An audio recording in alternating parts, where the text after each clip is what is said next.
બાતમી હતી કે હુસેની સમોસાવાળા જે પાણીગેટ પાસે મોટી દુકાન ધરાવે છે ને ફેમસ છે, એ ગૌમાંસના સમોસા વેચે છે. એ ઇન્ફોર્મેશનના આધારે હું ડીસીપી પન્ના મોમાયા મેડમને હું મળી અને એમને તરત જ એમની પોતાની ટીમ તૈયાર કરી અને અમે બીજા દિવસે પોલીસ સાથે રેડ કરી એલસીબી પીએસઆઈ શ્રી બારિયા સાહેબ અને એમના સ્ટાફ, અને ખૂબ પ્રમાણમાં ગૌમાંસ મળી આવ્યું. ડીપ ફ્રીઝર હતું, ક્રશર હતું, બહુ જ જબરજસ્ત એને સામ્રાજ્ય ઊભું કર્યું હતું.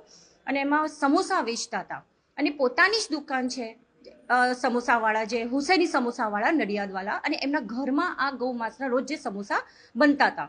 અને જે આધારે પછી અમે લોકોએ પોલીસ એફએસએલમાં મોકલ્યા અને રિપોર્ટ આવ્યો છે પોઝિટિવ, જેમાં ગૌમાંસ આવ્યું છે.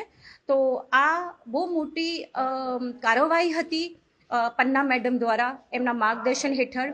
અને આ જે છે દગો દીધો છે બરોડાવાસીઓને કે એમને ગૌમાંસ ખવડાવ્યું. ઘણા બધાના મને ફોન આવ્યા, સુરતથી ફોન આવ્યા કે મુસલમાનોના, કે અમારું ધર્મ ભ્રષ્ટ કર્યો.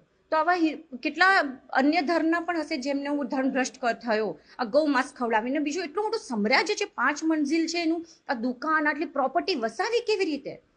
આ ઇલીગલ ધંધો હતો જેમાં પ્રોપર્ટી સીઝ થવી જોઈએ સરકાર દ્વારા, કેમ કે લોકોનું ધર્મ, લોકોની લાગણી દુભાઈ છે, ધર્મ ભ્રષ્ટ કર્યો છે. અને આ ઇલીગલ પૈસો હતો, 2 નંબરનો પૈસો હતો, જેમાં સામ્રાજ્ય મોટું ઊભું કર્યું છે, જે મોહમ્મદ યુસુફ અને એનો છોકરો નઈમ આ ધંધો કરતો હતો. અને બીજી વસ્તુ કે આ ગૌમાંસ આવે છે ક્યાંથી, એ તો પોલીસે ઇન્વેસ્ટિગેશનમાં લેશે જ.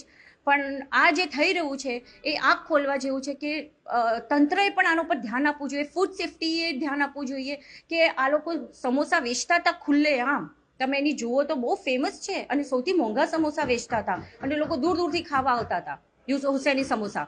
તો મારી એ રિક્વેસ્ટ છે કે સરકાર આમાં ધ્યાન આપે અને આની દુકાન સીલ થવી જોઈએ, એનું ઘર સીઝ થવું જોઈએ, જેથી આ એક એક્ઝામ્પલ બેસે લોકો ઉપર કે અહીંયા ખોટું કામ બરોડામાં ન થાય. પોલીસની કામગીરી સુપર છે અને I really thank Panna madam, જેમને આ મારી વાત સિરિયસલી લીધી. અને એવી રીતે હું આશા કરું છું કે વડોદરામાં જ્યાં જ્યાં આ ગૌમાંસ વેચાય છે ખૂબ પ્રમાણમાં, તે કંટ્રોલમાં આવે અને બંધ થાય.